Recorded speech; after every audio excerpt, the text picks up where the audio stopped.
오늘 우리가 읽은 본문 말씀에서는 예수님께 향유 옥합을 부은 한 여인의 이야기가 나오고 있습니다. 이 여인의 이야기는 이 사복음서에 모두 이야기가 나오고 있는데요. 이와 같이 한 여인이 예수님께 향유 옥합을 부었던 이 사건은 하나님께, 우리 주님께 그만큼 귀한 일이기 때문에 사복음서 모두에서 이렇게 이야기를 하고 있는 것 같습니다. 하지만 우리가 사복음서 이야기를 살펴보면은요, 마가복음 14장에서 나오는 이야기가 오늘 말씀에 나오고 있는 동일한 사건인 것을 우리가 알 수가 있고요. 예수님께서 잡히시기 전날 밤 이틀 전, 유월절 이틀 전에 문둥이 시몬의 집에서 있었던 사건이다라고 그렇게 동일하게 기록을 하고 있습니다. 하지만 누가복음 7장에도 이야기가 나오고 있는데, 그리고 또 요한복음 12장에서도 나오는데요. 누가복음 7장에서 나오는 이야기는 문둥이 시몬의 집이 아니라 바리새인 시몬의 집이다라고 그렇게 이야기가 나오고 있고요. 거기서 등장하고 있는 여인은요, 그 동네의 한 죄인이었던 여인이다라고 기록이 나오고요. 또한 요한복음 12장에서는요, 유월절 이틀 전이 아니라 엿새 전이었다라고 말씀이 나오고, 또 향유를 부은 여인이 이름 없는 한 여인이 아니라 마르다의 누이였던 마리아였다라고 말씀이 그렇게 나오고 있습니다. 그래서 우리가 복음서를 보면은요, 이렇게 예수님께 나와서 주님이 공생의 기간 동안에 또 이렇게 돌아가시기 전에 예수님께 향유를 부었던 여인이 최소한 3명은 되는 것으로 우리가 성경을 통해서 오늘 이렇게 볼 수가 있습니다. 이 말씀을 우리가 보면은요, 이 여러 가지들 우리가 생각을 우리가 이렇게 해볼 수가 있는데요. 오늘 그 큐티 본문 말씀에 보니까요, 이 마가복음에서 아주 순전한 나드라고 이 향유가 나오는데요. 본문 말씀에 그 설명해 보니까 한 1년치 정도 품삯은 된다라고 그렇게 말씀이 나오고 있습니다. 요즘으로 따지면은 한 몇만 불 정도는 쉽게 갈 수 있는 그러한 정도의 그러한 그 옥합이었죠. 한 호리병으로요, 한 10cm, 12cm 정도 아마 그 정도 되는 이렇게 돌로 만든 그러한 그 케이스였었을 것 같고요. 뚜껑은 없었다고 합니다. 왜냐하면은 날아가니까요. 그래서 이렇게 다 그냥 밀봉을 해가지고요. 사용을 할 때는 반드시 깨뜨려 가지고 그것을 다 그냥 소비할 수밖에 없는 그러한 옥합이었다라고 그렇게 이야기를 합니다. 그러니까 이렇게 이 여인들이 예수님께 나와서요, 이 옥합을 깼는데요. 자기가 가지고 있는 가장 그 소중한 것을 예수님의 발 앞에 아니면은 예수님의 머리에 그 기름을 붓기 위해서 깨뜨렸던 거죠. 여기서 우리가 이 질문들을 갖게 합니다. 무엇이 이 여인으로 하여금, 오늘 본문에서 이 여인으로 하여금 이렇게 옥합을 깨뜨려서 주님께 다 쏟아붓게 했을까? 이러한 헌신을 드릴 수 있게 했을까? 질문을 가질 수가 있습니다. 그때 당시에 원래 풍습이었을까? 어떠한 귀한 손님이 찾아왔을 때에 당연히 그냥 가장 귀한 옥합 가져와서 깨뜨려가지고 이렇게 발에 붓고 머리에 붓는 게 풍습이었을까? 그거는 아니었던 것 같습니다. 당연한 일로 이렇게 한 것 같지는 않고요. 제자들이 놀라는 모습도 보니까 이렇게 기대하지 못했던 그러한 행동이었던 것 같습니다. 아니면은 뭐 다른 사람들이 먼저 선행을 이렇게 많이 보여가지고 그냥 그것을 따라서 믿음이 있으면은 당연히 이런 거는 해야 돼. 이 정도는 해야 이게 헌신이야라고 어떤 정해진 그러한 타입이 되어서 이렇게 해야지 이게 믿음이겠지. 이렇게 해야지 이게 신앙이겠지. 이렇게 하는 게 사랑의 표현이겠지. 뭐 이러한 선행을 따라서 이 여인들이 그렇게 했었을까요? 그것도 아닌 것 같습니다. 우리는 신앙생활을 하면서 이렇게 믿음의 선행이나 아니면 습관을 쫓아서 믿는 사람이면은 당연히 이 정도는 해야 돼. 뭐 어떤 직분을 가지려면은 당연히 몇만 불 정도는 뭐 헌금을 해야 돼. 아니면 뭐 이런 희생은 해야 돼. 이런 헌신 정도는 해야 돼. 우리가 이렇게 서로 부주의하게 실수하면서 이야기를 할 수도 있고요. 또 그것이 주님을 섬기는 마땅한 예라고 우리가 생각을 해서 나도 그렇게 마땅히 해야지 마음은 가지 않는데 우리가 그렇게 해야 된다라고 하려고 하는 어떤 생각을 가질 수는 있을 것 같습니다. 하지만 주님께서 요구하시는 모습은 주님께서 우리에게 말씀하시는 사랑과 또 믿음의 헌신 같은 것들은요, 그러한 건 아닌 것 같아요. 다른 사람들 따라서 하고 이런 것 모습은 아닌 것 같습니다. 이 여인의 모습 또 이러한 희생의 모습은요, 순수한 주님을 향한 사랑의 표현이었던 것 같습니다. 어떤 사람이 먼저 했으니까 나도 그걸 따라하는 것이 아니라요, 주님께서 내게 보여줬던 사랑이 너무 커서 내가 무엇을 드릴 수 있을까 생각했을 때에 이 여인들에게는요, 가장 귀한 것을 주님께 드릴 수 있었던 것이 바로 자신들이 가지고 있었던 향유 옥합을 깨는 것이었던 것 같습니다. 어떤 분이 이렇게 이야기를 하더라고요. 이때 당시에 여인들에게 있어서 이 향유 옥합이라고 하는 것은요, 이게 평생 모아서 어쩌면 자신의 그러한 결혼, 자신의 혼례 이런 것들을 준비했었던 가장 귀한 소지품 정도로 그렇게 이야기를 이렇게 하기도 하더라고요. 그러니까 이렇게 쉽게 그냥 이렇게 드릴 수 있는 그러한 것들은 아니었던 것 같습니다. 누가복음 7장 말씀에 보니까요, 죄인인 여인이 자신의 그 어떠한 것으로도 용서받을 수 없었던 그 죄를 다 용서받았을 때에, 그것에 정말 그 죄를 용서받은 그 은혜에 감격해서 예수님 앞에 나와서 자기가 가지고 있었던 귀한 이 옥합을 깨뜨렸더라고요. 그러니까 나 같은 죄인을 어떻게 사랑해 줄 수 있을까? 모든 사람들이 손가락질하는 사람인데 나 같은 죄인이 어떻게 구원을 받고 내 모든 죄를 다 용서받을 수 있을까? 예. 그 사랑 앞에서 우리는 감격하게 되고 그 사랑 앞에서 우리는 주님 앞에 우리의 모든 인생을, 우리의 가진 모든 것들을 다 주님 앞에 내어드리고 헌신하게 되는 것 같습니다. 내가 이렇게 사랑받는다라는 거, 이렇게 주님이 어저께 우리 목사님이 설교해 주셨잖아요. 하나도 남김없이 나의 죄를 다 용서해 주셨다라는 거. 그것만큼 우리를 감격하게 하는 것이 무엇이 있겠습니까? 여러분, 오늘 아침에 그 사실을 여러분은 믿으십니까? 주님께서 내 모든 죄를 하나도 남김없이 다 용서하셨다라는 그 사실. 이제는 주님 앞에 내가 온전한 의인으로 서게 되었고, 주님께서 내 죄를 묻지 아니하시고 내 모습 이대로 다 받으셔서 온전히 사랑하셔서 그냥 아들을 사랑하시고 딸을 사랑하시는 그 아버지의 모습으로 오늘 나를 받아주신다. 오늘 나를 사랑하신다. 오늘 나를 용납하시고 기뻐하신다. 즐거워하신다. 나로 인하여서 춤추신다. 우리 성경에 그 말씀이 나오잖아요. 그것을 여러분들 믿으시는지요? 그러한 사랑 앞에 우리는 이렇게 귀한 모든 것도 하나도 아낌없이 주님 앞에 드릴 수 있게 되는 것 같습니다. 요한복음 12장에 보니까요, 또한 마리아도 그러한 마음이었던 것 같아요. 한없이 나를 사랑하시고 끊임없이 나를 사랑하시고 찾아오시고 또 찾아오시고 또 찾아오시고 계속해서 찾아오시는 주님의 그 사랑, 그렇죠?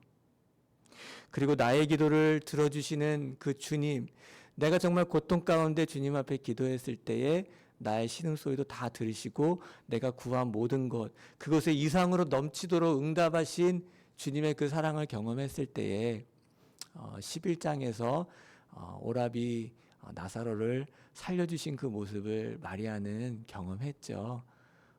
그 사랑에 감격하여 마리아는 주님 앞에 옥합을 깨뜨렸던 것 같습니다. 죄로 죽을 수밖에 없는 우리들 살리시는 주님, 그 사랑에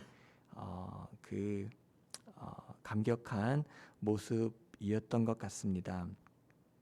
그 사랑이 우리를 헌신하게 하고 그 사랑이 우리를 희생하게 합니다. 그 사랑 때문에 우리가 오늘 여기까지 왔습니다. 지금 이곳에 우리가 여기 서 있고요. 그리고 그 사랑으로 인해서 앞으로도 주님께서 주시는 그 길을 우리가 가도록 주님 앞에 헌신하게 됩니다.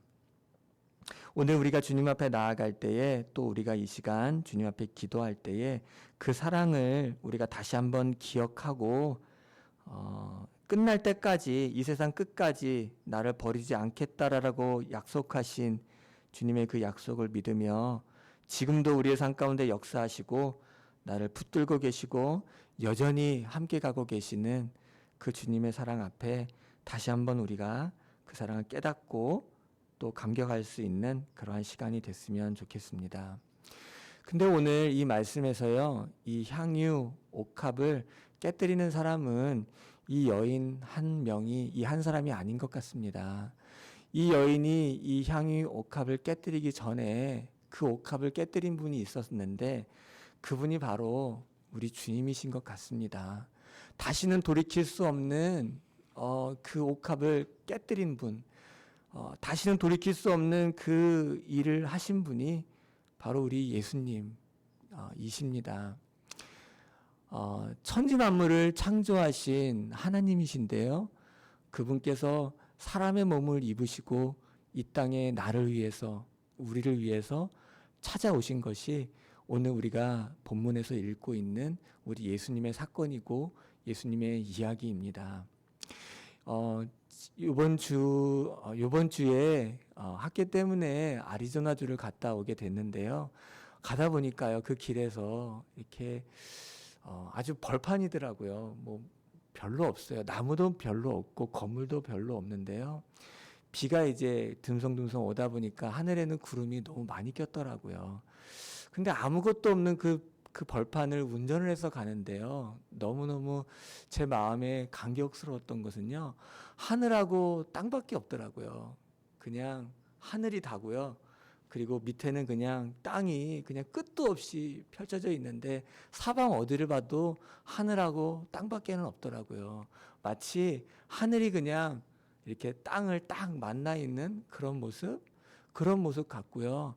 또 이렇게 가고 있는데 너무 이 하늘이라고 하는 그 존재가, 그 위험이 너무나 크게 제 마음에 이렇게 다가오면서요, 이런 생각이 들더라고요.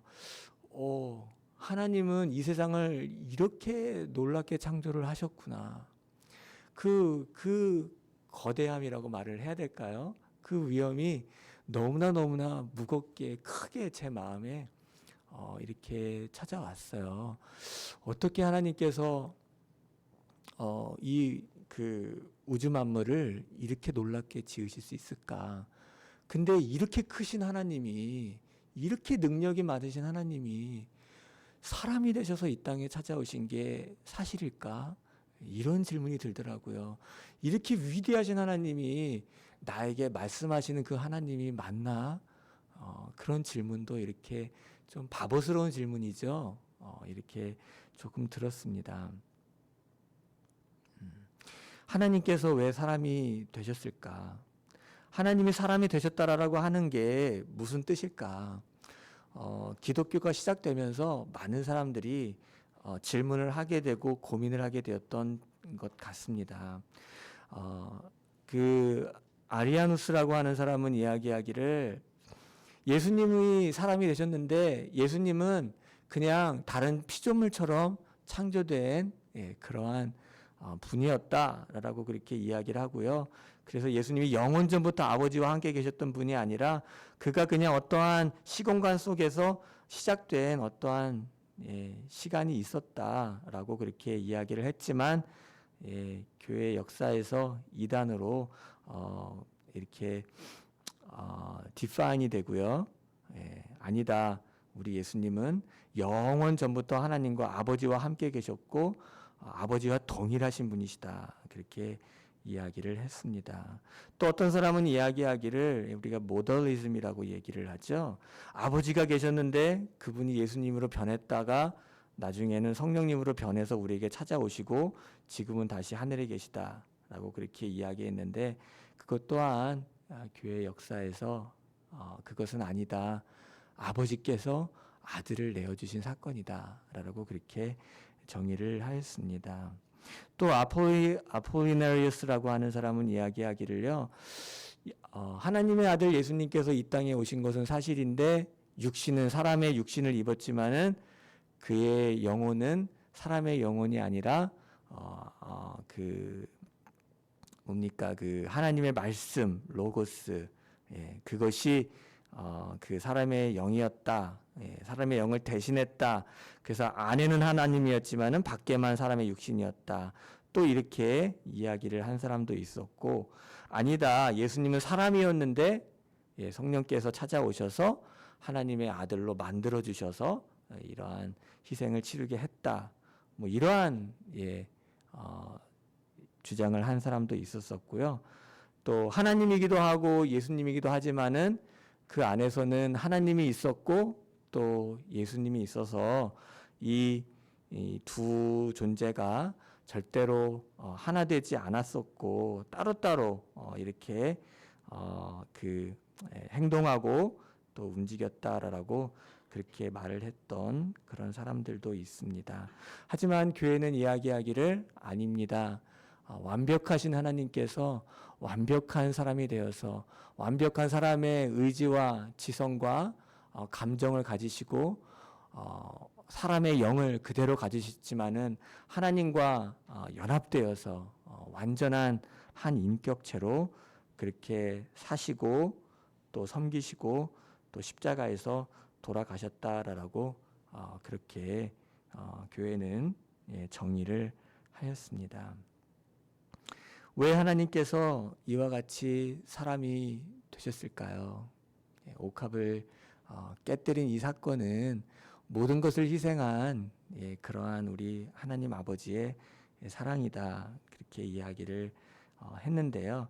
에트네이셔스라고 하는 사람은 이야기하기를 하나님께서 사람이 되심은 사람으로 하여금 하나님이 되게 하려 하심이다 라고 그렇게 이야기를 하였습니다. 물론 우리 사람이 인간이 하나님을 될 수는 없지만은요, 하나님처럼 우리의 모든 것이 변화될 수 있도록 바뀔 수 있도록 그렇게 되셨다라고 말씀하는 것이지요. exchange of properties 그렇게 표현을 할 수가 있는데요. property가 뭔가 이렇게 한국말로 찾아보니까요, 소유다라고 나오더라고요. 이 소유를 다 바꾸기 위해서 주님께서 우리에게 찾아오신 겁니다. 하나님께 속한 모든 것을 우리에게 주시고 우리에게 속한 모든 것들을 가져가시려고 주님께서 사람이 되신 거다라는 이야기죠.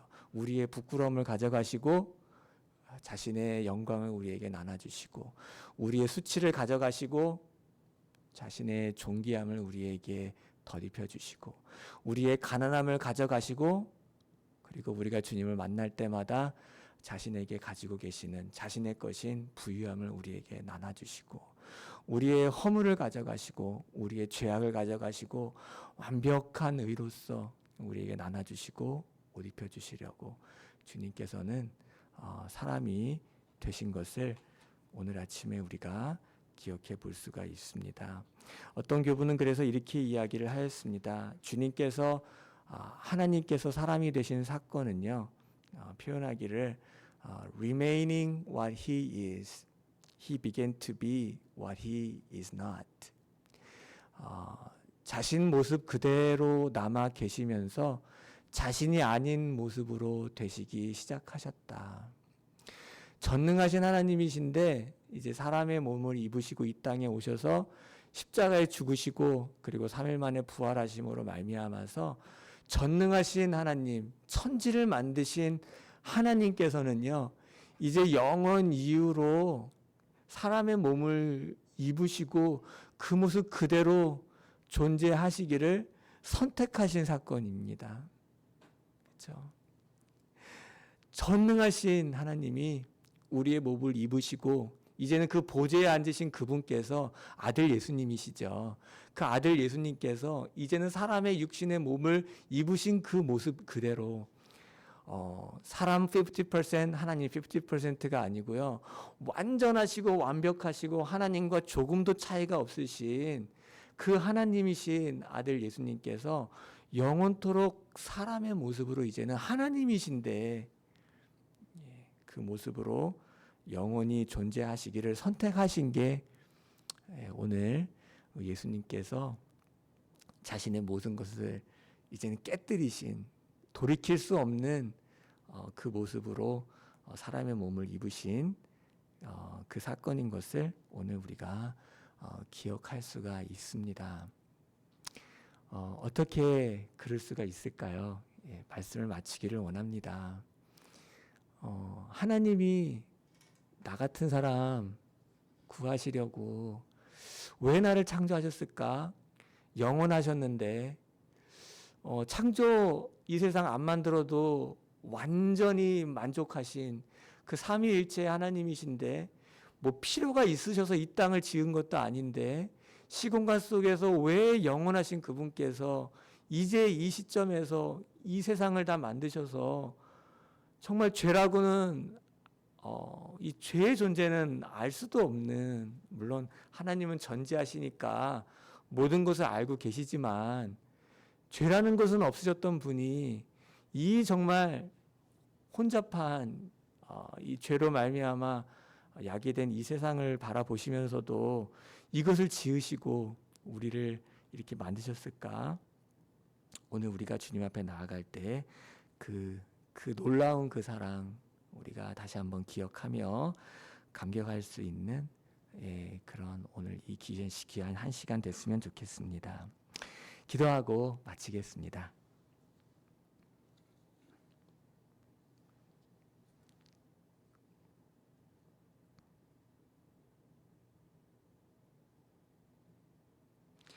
하나님 아버지 감사합니다. 오늘 우리가 마태복음 26장 말씀을 읽었는데요. 최소한 3명의 여인이 주님 앞에 나와서 벌써 향유 옥합을 깨뜨렸습니다. 제자들에게는 3번째 동일한 어떤 그러한 여인의 행동들로 바라보게 되었는데요. 여인들은 그런 모습을 보는 제자들은 3번째인데도 그 사랑을 몰랐습니다. 그러면서 여전히 이거 왜 깨뜨리냐고, 300데나리면 충분히 팔 수 있는 돈인데 이걸 왜 깨뜨리냐고 아직도 그 사랑을 알지 못하는 어리석은 모습으로 동일하게 여전히 정말 아둔한 모습으로 오늘 말씀에 제자들의 모습이 비춰집니다. 근데 주님, 어리석은 모습은 제자들뿐만이 아닙니다. 이제는 돌이킬 수 없는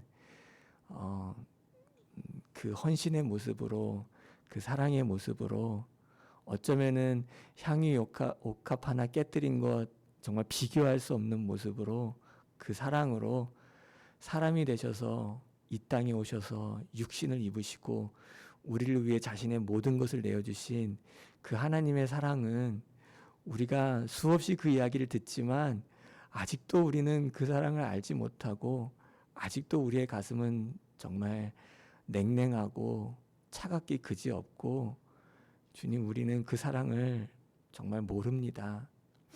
하나님, 이 시간 저희들 주님 앞에 다시 나왔습니다. 고난주간 저희들 주님의 사랑 다시 한번 깨닫고자 저희들 새벽 기도를 시작합니다. 주님, 이 한 주간 저희들 주님 앞에 나아갈 때 그 크신 사랑을 알게 하여 주시고 감격하게 하시고 노래하게 하시고 눈물 흘리게 하여 주시고, 그 사랑 앞에서 우리의 가진 모든 것 다시 한번 주 앞에 내어드릴 수 있는 우리 모두가 될 수 있도록 축복하여 주옵소서. 감사드리며 예수님의 이름으로 기도했습니다.